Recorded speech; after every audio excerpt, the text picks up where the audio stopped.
Yo. I need y'all to let me know how the sound's doing. And how are y'all doing? Hop in chat, let me know. How are y'all doing today? So, I'm going to stay a little bit farther away from the mic because I feel like it was too strong when I was like this. So, I wanted to be clear.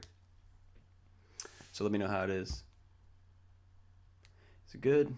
Yes, no, maybe so.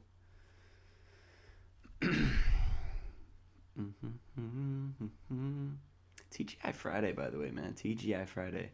Granted, people like me work on the weekends, but TGI Friday, man. There's no day like Friday. I don't know what it is, but there's just no day like Friday.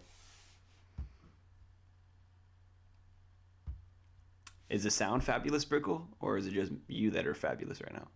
Let me know. But I'm excited for this little episode today.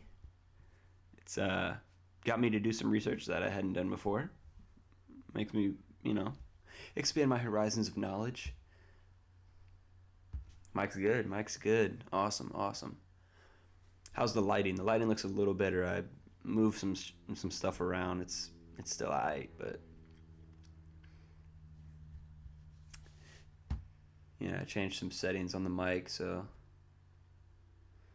both. Sounds fabulous. You're fabulous. You are fabulous. Okay. I'm gonna give it a few minutes, let some other people take advantage of the live stream. It ain't a live stream if no one's here,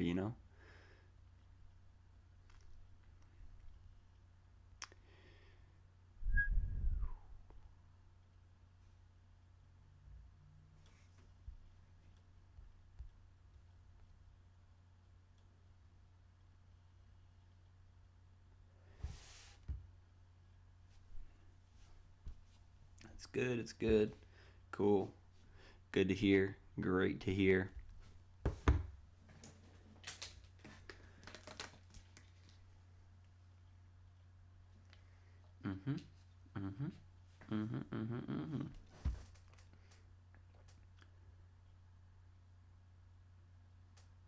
Yeah, I need to get 1080 for sure. Good thing this camera was cheap, so I can upgrade with not having to think I wasted money on this one. This one's a decent camera. I'll probably use this camera. I think I'm gonna end up vlogging games, like games I go to, especially road games. Road games would be dope. So when we go to Houston week 1 and stuff like that, I'm pretty sure you can take cameras in most stadiums as long as they don't have detachable lenses. So that'll be good. That'll be dope. I can make some vlogs out of that, of traveling to different cities. Looking to go to like Houston, LA, man, hopefully Seattle allows fans. Go to Seattle. Maybe Cincinnati week 4, the Thursday night game. That'd be dope. But we'll see. Oh, I can change to 1080 in OBS. Yeah, well, I'll figure that out next time. I'm still learning. You know that.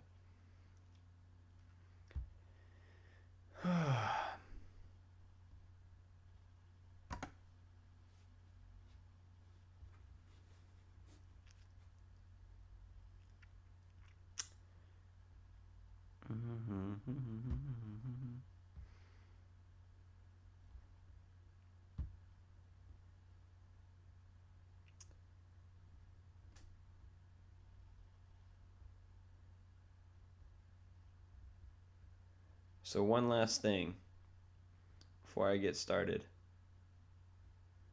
I want to see who exactly...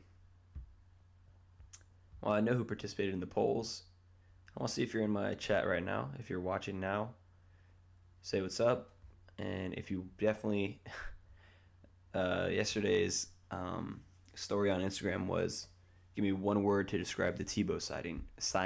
I don't know why I say sighting all the time. The Tebow signing. So if you ain't submit your answer in time, you can do it now. So do that right now. Let's see. I still need to get my chat in OBS. I didn't even bother doing that today before I started streaming. I should have done that though. That was kind of dumb. Can't lie. Dope.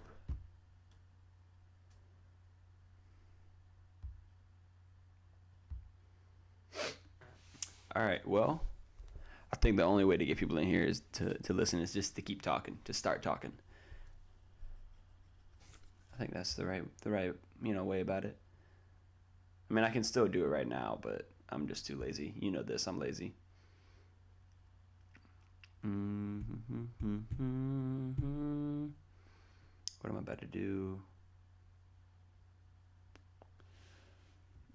All right, so this episode is the fan poll predictions. Earlier this week, I did Instagram stories, just asking polls about certain players, mainly rookies, how you think they're going to perform this upcoming season.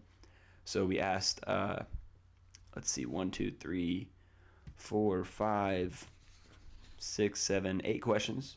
8 questions. Ask for your opinion, ask for your yes or no, or him type thing.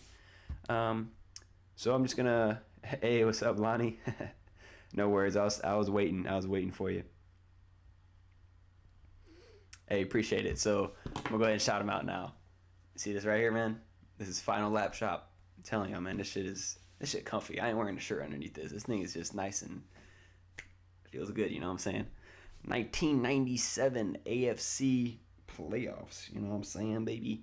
1997. That's the last time the Dolphins won a playoff game. Ooh, shade thrown. Anyways, we're going to kick this off. No pun intended. I'll say that every time, but there's pun intended. So the very first question of the polls, Trevor Lawrence, obviously is the talk of the town now. Well, minus Tebow currently. But what is he more likely to accomplish in 2021? Now, I gave 2 accolades that he could reach. 2 milestones as a rookie. 4,000 passing yards or 30-plus passing touchdowns. And I had y'all pick one or the other, which one you thought he would accomplish or is more likely to. Not saying he's going to have to accomplish one, because he could accomplish none. He could accomplish both. Obviously, I would love it if he accomplished both. But as the vote was tallied, it was 66% voted that he would throw for 4,000 yards, be more likely to do that than the 30 passing touchdowns. So 34% on the other end, passing touchdowns. And rightfully so. I mean, both those are tough accolades as rookies coming in to begin with. And only 4 rookies have ever thrown for 4,000 yards in their rookie. I don't know why I'm saying rookies in the rookie year. Of course, they're in the rookie year. So only 4 rookie quarterbacks have ever thrown for 4,000 yards. And one of them, my boy, Cam Newton, War Damn Eagle, in 2011. Following year, Andrew Luck in 2012, Jameis Winston in 2015, and most recently this past year, Justin Herbert, Offensive Player of the Year, or Offensive Rookie of the Year, excuse me, in 2020. He was 6th overall, drafted by the Chargers. He was kind of just thrown into that role with the whole Tyrod Taylor medical incident, whatever. But he threw for 4,336 yards and 31 touchdowns. So he accomplished both of those goals. He threw 10 picks, but he's a rookie. You can't, 10 picks is not a bad number. 3.1 TD to interception ratio, I'll take that all day. If you're giving me 3 touchdowns for 1 pick, I'm fine with that. I mean, I'm over here used to the Jaguars giving you half a touchdown for 1 pick. But he's the only rookie quarterback ever to throw for 30 passing touchdowns. Only one ever, believe it or not. I mean, you think about all the rookie quarterbacks that come out, all the hype surrounding them, and including Andrew Luck and nothing. Peyton Manning, he threw 28 picks his rookie year. So it's kind of, it's kind of hard to say if he's going to accomplish either of these. But I would personally, my answer, like I said, I would love to say both. But because there's so many weapons on the field, now at least, people that can score, you got James Robinson, who's coming off a great year. Travis Etienne, who's going to be a Swiss Army knife for us. He's going to play receiver. He's going to be lining up all over the field. You got Marvin Jones, who's recorded 900 yards and 9+ touchdowns in back-to-back seasons. DJ Chark, who's finally going to have someone who's going to hit him in stride and when he's open. And then you have Laviska Shenault, who's led the league in broken tackles amongst wide receivers. He had over 380 yards after the catch last season, which was over half of his yards. I would love him to throw for 30 touchdowns, but it's going to be 4,000 yards if he were to accomplish one, because there's so many other ways we're going to score. We're going to score on the ground a lot more. We only had 5. Let me go back in my notes. We only had, I think, 9. let me see. We were dead last in rushing touchdowns. We had 9 rushing touchdowns. So we're going to try and find more ways to score. And who knows, we might score a lot defensively. So Trevor will be, the leader for sure. I mean, no one's doubting that for a second. But if I had to pick one to be 4,000 yards, I'm with the 66% of y'all on that. So there's a lot he can do. And out of these 2 accomplishments, I feel like 4,000 yards is more likely. The last player to do it for the Jags was Blake Bortles in 2015. That was his sophomore year, his second year.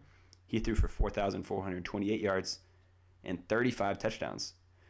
And he had great wide receivers. He had Allen Robinson go for 1,400 yards, 14 touchdowns, and then Allen Hurns go for over 1,000 yards and 10 touchdowns. So they had accumulated or accounted for over half those yards and well over half those touchdowns. So I feel like we have even better weapons this time around for Trevor, and he's an even better quarterback, so he can utilize that. I would love to see him accomplish both, period. Now, next question we had was for Travis Etienne. A lot of hype surrounding him being the 25th overall pick. Why did we draft a running back so high? We have James Robinson, yada, yada, yada. What is he going to be used as? What's his role? Rookie minicamp, he comes, he lines up as wide receiver. People are going nuts. They're like, why is this? Why is that? Guys, if you're smart enough to realize rookie minicamp is for what? It's for rookies. And Trevor Lawrence is the only rookie, and he's nursing that labrum injury that he just had surgery on his non-throwing shoulder nonetheless. But he's not going to be given handoffs with the injured shoulder. We ain't risking our prized possession in a rookie minicamp when we have trash cans lined up as O-linemen. No shade to Walker Little. I'm talking about literal trash cans. You got Walker Little as left tackle, and then you got Bob's Barricade as right guard, and then you have a Duralast dumpster trash can as center. Like, you know what I'm saying. Anyways, it's just walkthroughs. We're not going to waste that. So why not utilize that time to improve his receiving skills, his route running, his hands, all of that. So my question for Travis Etienne coming up was, what is he more likely to accomplish? And I love this question because there's so many different ways we can imagine him being used. Is he going to be the number 1 running back? Is he going to get the majority of the carries, the touches? Is he going to be a slot receiver? Is he going to be just a jet sweep guy? What is he going to be? Is he more likely to accomplish eclipsing 15,000? Whoa, 15,000, no sir. 1,500 total yards on the ground, or scrimmage yards, I mean? Or is he going to have over 50 receptions? Tough to say at running back. But as the votes were tallied, it was 53% to the total yardage and 47% to the receptions. And only 8 rookie running backs have ever recorded 50-plus receptions. Most recently, it's been Saquon Barkley in 2018. He's just a freak, though. Kareem Hunt in 2017 for the Chiefs, and then Matt Forte in 2008 for the Bears. Now, like I said, he could be used as a Swiss Army knife, and they're going to try and get the ball in his hands as best he can. My answer, I'm still a little torn between what I feel like is more likely. I could see him going as I don't even know, like a 7. I don't even know if he could go for 700 receiving yards because there's so many weapons. But we lost Keelan Cole in the offseason, so that opens up a lot. Yes, we gained Marvin Jones, like I mentioned already, for Trevor. But that was 55 receptions, 642 yards we lost. Granted, we had one of the worst passing teams in the league, one of the worst offenses in the league, so we had to just throw all the time. We were always behind in games, so those numbers are a little fluffed. And I feel like we won't be behind in games as much to where Trevor's having to throw a million times. So maybe Travis could rack up yards in garbage time. Maybe we're up and we hand the ball off to him. He does some work. But I think it's going to be the reception side. I think my answer, he's going to get the 50-plus receptions. That's what he's more likely to get. So my fantasy football gurus, keep an eye out. Travis Etienne, man, he could be that flex option that can just climb his way up to an RB2 spot, because PPR is so popular now. I'm trying to see what y'all are saying in chat right now. But yeah, so my vote is for the reception number over 50 plus. So, because the game, it's a passing league, You got to have those multiple guys out of the backfield. James Robinson, he took 95% of the carries at running back last year for us in the 14 games he played, but he still managed 40 receptions. So he wasn't far off that 50 mark. Yes, we were behind in games, and a lot of those are just dump-offs. Travis could be that guy Trevor just dumps it off to if he didn't have anything. He's going to be that safety blanket because he knows him. That's that comfort right there, that continuity they already have from college.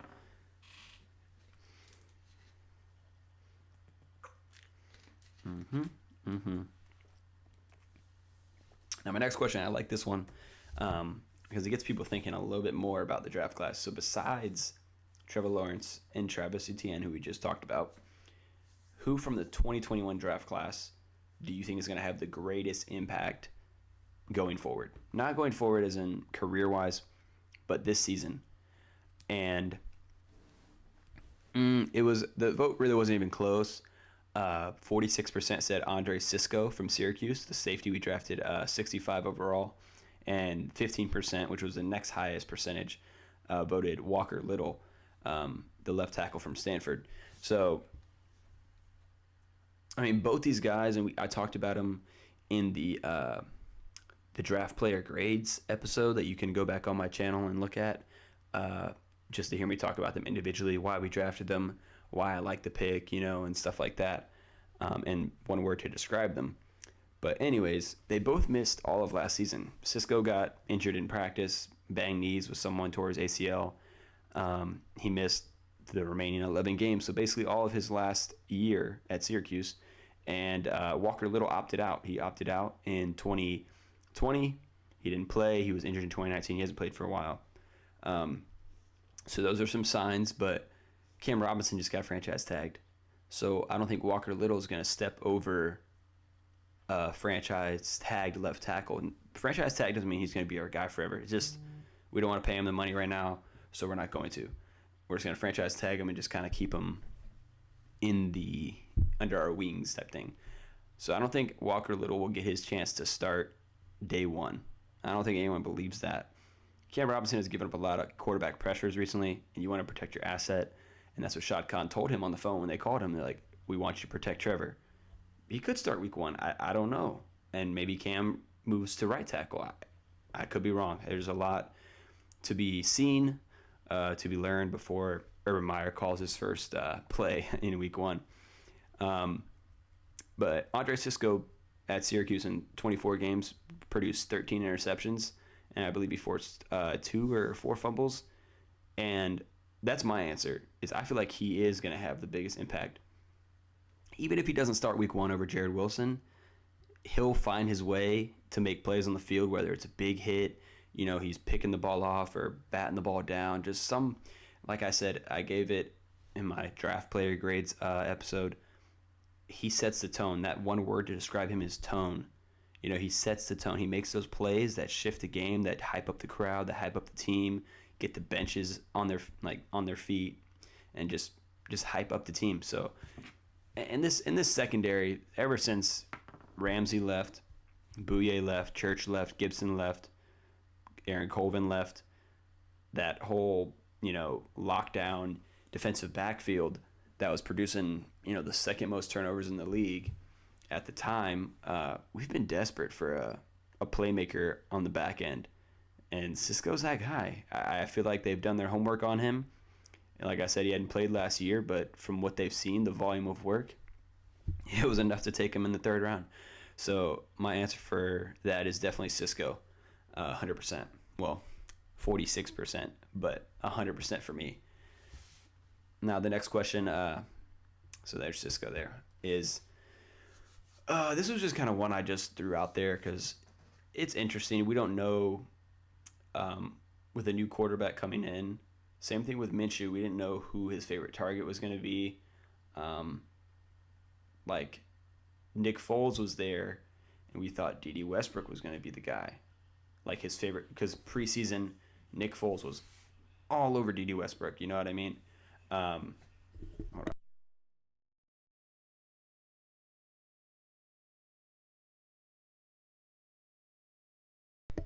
But yeah, 2018 or 19, excuse me. In the preseason, Nick Foles was loving D.D. Westbrook.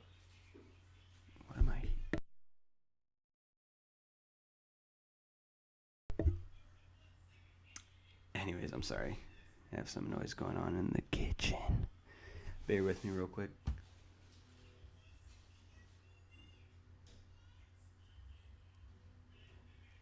Now, you ain't missed a Tebow discussion yet. That's coming at the very end. I'm saving that for last. Yeah, it's going to be the last thing I talk about. All right, so who will have more receiving yards, DJ Chark or Laviska Shenault? The results, DJ Chark 66%, Laviska 34%. Now, we added Marvin Jones. Obviously, we added Trevor Lawrence. The offense has more firepower. There's going to be more to spread around, but also less at the same time. But if you watched any of the tape from last year of DJ Chark, he was frustrated out of his mind at the missed throws by Minshew, by Glennon, by Lutton, all of those guys. He was getting open, and he had no one opposite him that was actually a legit threat. So, give me one moment, y'all.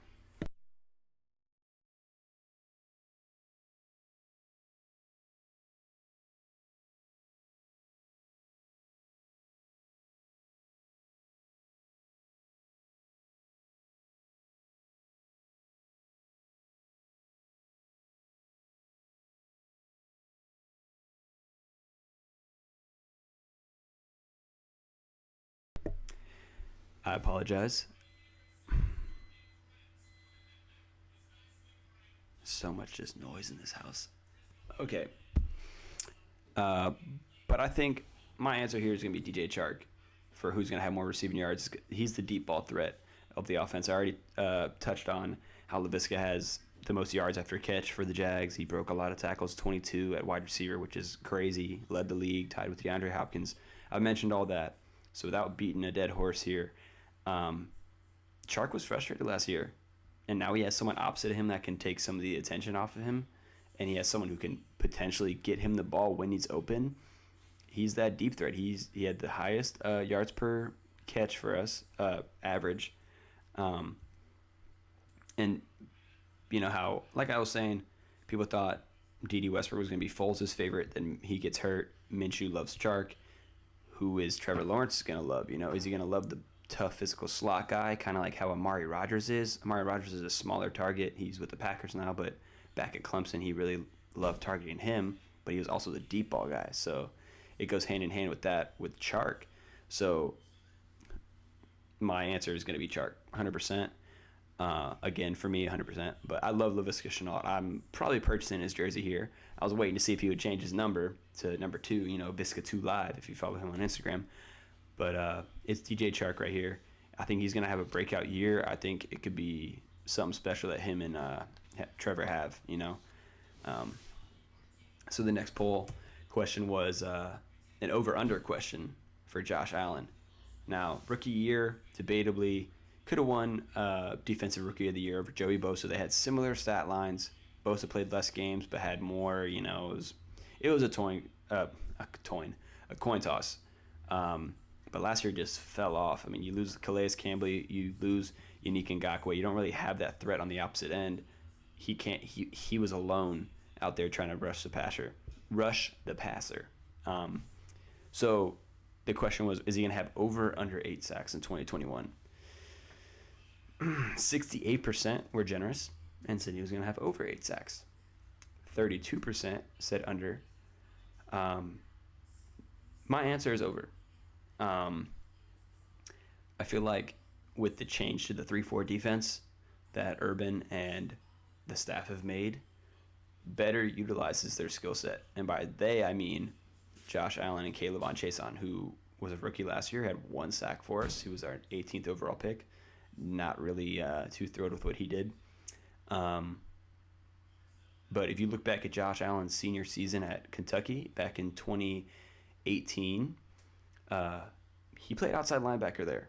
He played linebacker. He was a linebacker, not a defensive end. You know, he was an outside linebacker, and that's the position we're going to put him in now. But he tallied 88 tackles, 17 sacks, 21 and a half tackles for loss. That's great. I would love to see that at this level. 88 tackles is probably too much to ask for, but in terms of pass rushing ability, we know he has it. He's just built like that, you know. But it's hard when you have no other one no other player on the interior or even on the opposite side of you, the opposite end, providing pressure as well to alleviate some of the focus and attention on you when you're trying to rush the passer. Man, that's like a tongue twister. But another thing why I believe he could go over 8 sacks, and he could possibly go over 10 sacks. Don't quote me on that, but I'm just throwing that out there because the defensive backfield also, the DBs couldn't cover shit last year. It was just bad. We had some flashes with Sidney Jones. CJ had one good game. That was it. People are getting open at will, so Josh Allen has even less time to get to the quarterback. With Shaquille Griffin on the outside, is the closest thing to a lockdown corner we could get in free agency. And then you have hopefully CJ Henderson taking a step up. Hopefully Tyson Campbell, big physical corner, can lock down on the inside on slot and slot receivers and tight ends.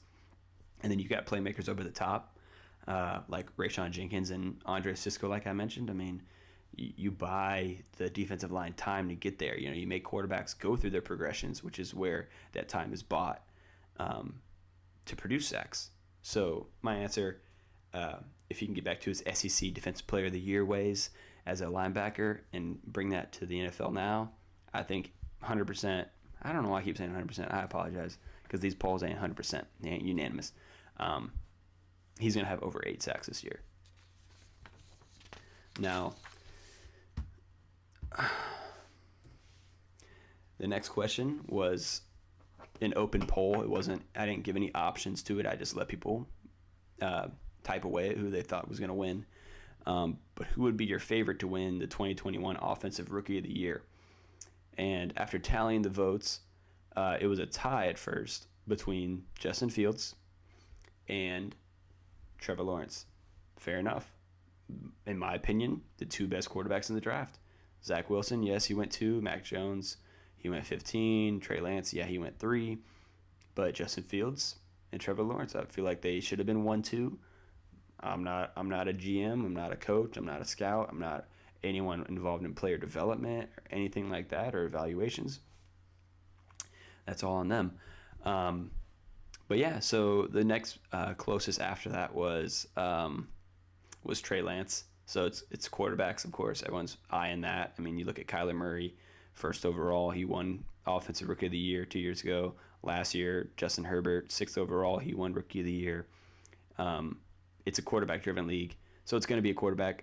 Unless Devontae Smith has just an insane year, or Jamar Chase maybe, but if Jamar Chase does it, then it's because of Joe Burrow. I mean, I don't know. But for me, Offensive Rookie of the Year, I truly feel like it could be Lawrence, but I would go with Fields. And I don't mean to sound like that guy. I'm not like a huge Fields fan, but he has, outside of Trevor, he has the most proven ability. He's played in those big-time games. He's played against those big schools. He has a resume that's stacked compared to that of Zach Wilson, the one-hit wonder, and Trey Lance, the FCS player, that didn't play anyone and hasn't played anyone in the last year. So my favorite personally would be Justin Fields, close with Trevor Lawrence. I mean, Trevor Lawrence is almost like a dead giveaway if the Jags start winning games. If we go 9-8 like I predicted in my season predictions episode last time. But Justin Fields is going to be a huge thing for Chicago. Haven't had a franchise guy in so long. They thought they had it, and they just never could find it.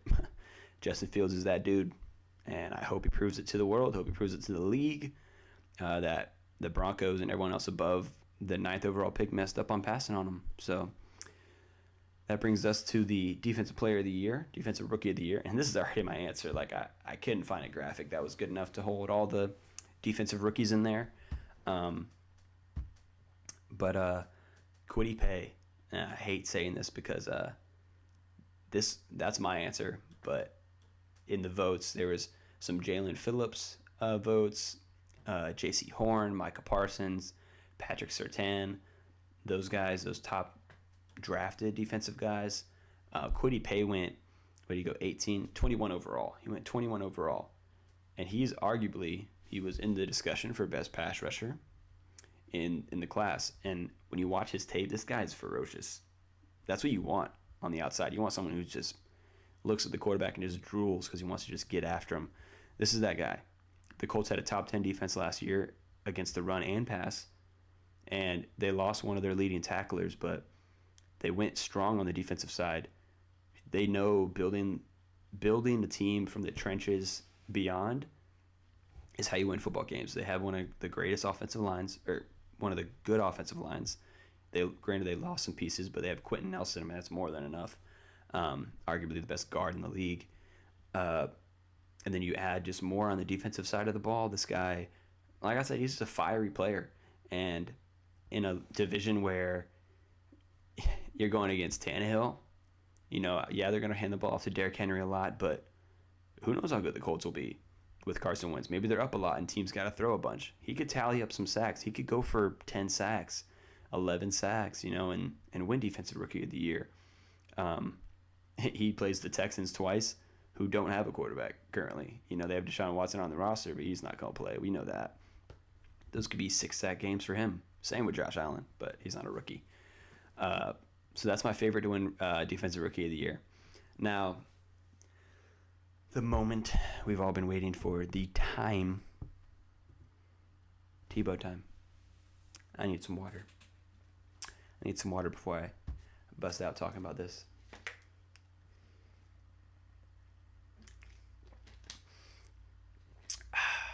Mm-hmm.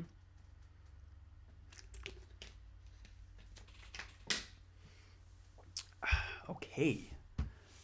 So, the last poll that I offered to y'all on Instagram.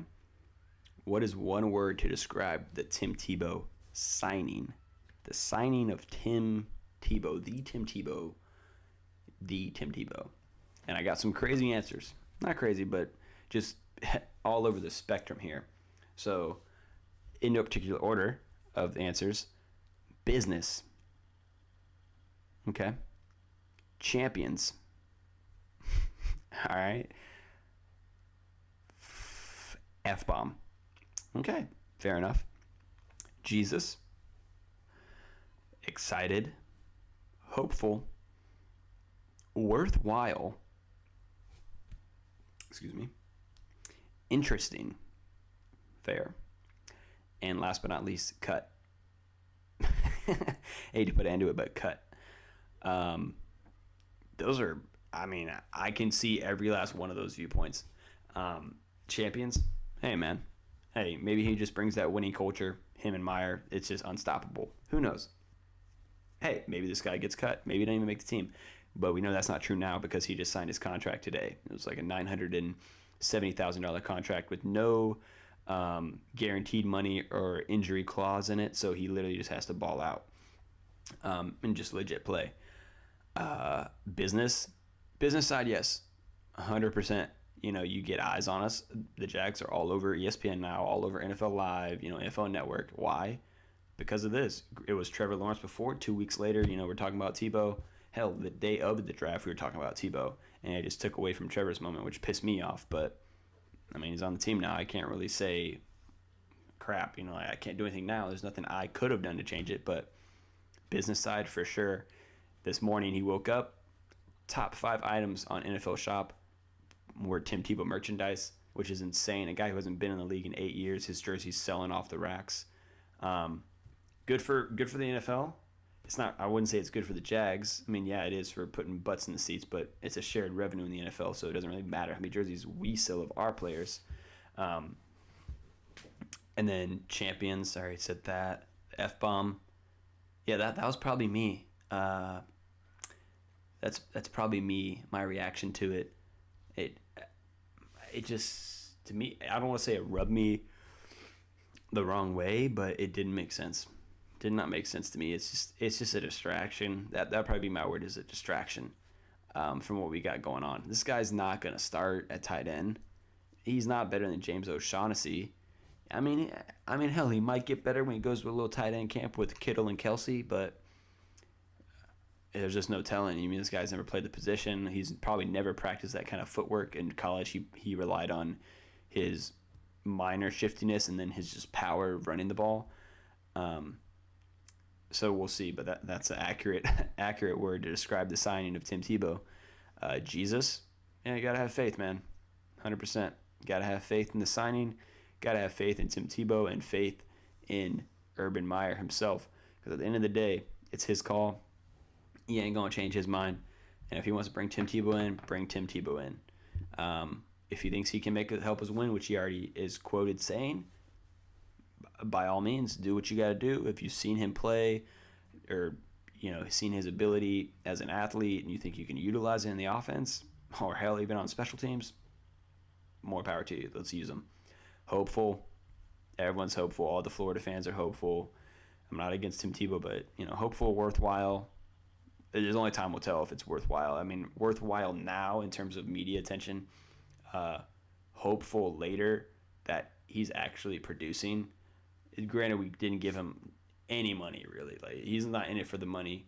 He's probably just in it to be a part of a team, probably to just be with Urban, I mean, that's the closest tie. That's the only reason he's on the Jags now and that he got a tryout in the first place. Interesting. Definitely interesting.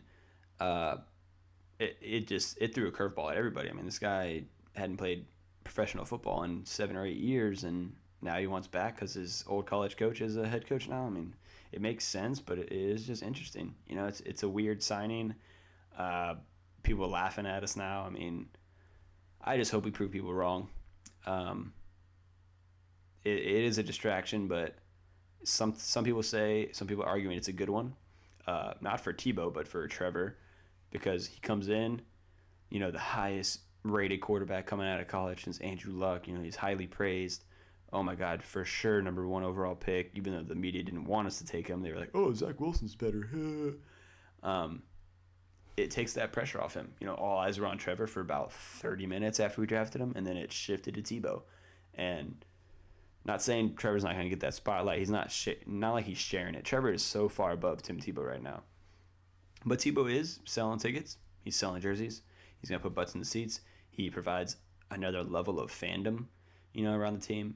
But for me, it's just too much of a distraction based on what's at hand. People are focusing on Tebow, but I mean, what are our new guys doing? What are our other rookies doing? What are our free agents doing now that camp has started? I want to know about all that. So yeah, that's what I feel like about Tim Tebow. Thanks, babe. Thank you. Anyways, whoops. It was going to be a short episode today anyway. There wasn't a whole lot. I kind of just created this on my own, the polls and stuff, so I appreciate everyone that participated in those, everyone that participated with the answers and gave good feedback, everyone in chat right now, everyone that's watching the stream or will watch the stream as a VOD later on my channel, those of you who subscribed today, liked the video, all of that. Always appreciate the support as I hope to continue to grow this. We're up to 40 subscribers now. Hey, I'm going to keep doing this weekly, hopefully, and maybe I can get to 100 before the season even starts, and I can get y'all some great content. But,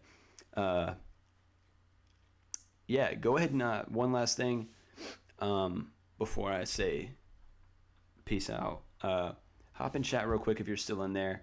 Give me some type of what would you like to see on this channel? I'm still evolving it. I'm still trying to pick out how I want it to look, how I want to present it, what kind of content I want to, give y'all. Obviously, it's going to be Jags related and NFL related, but in what ways do you think I could present it to you?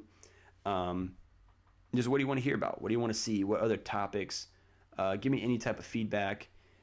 Good things, good or bad, I'll take it all, just to improve this channel because I want it to be top tier. I don't want to settle for it to be just kind of average and just live with it. I want it to catch your attention, to keep you tuned in. So as time goes on, as I can spend more money on certain things to up the stream's quality, whether it's lighting, a better camera, the quality of it all, the functionality, the accessibility, all that stuff.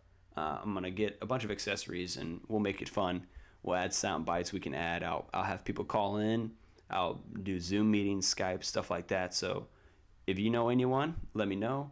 I'm trying to just really grow this brand. Yeah, we'll see where it goes. But right now I'm doing this for fun. I love doing this and just talking. I just love talking football. I've talked about it my whole life, so I figured, hell, why not just record it and have other people hear it that I don't get to talk to or that don't know me. maybe they'll listen to my opinion. Maybe they'll take advice from it, And once the season starts, one thing I can't wait for is fantasy football. I will give you every last detail of that. You will win your fantasy league if you listen to me. Guaranteed. If you don't, never watch a video of mine again. I understand. But anyways, until next time, y'all be easy. Be safe. Thanks for tuning in.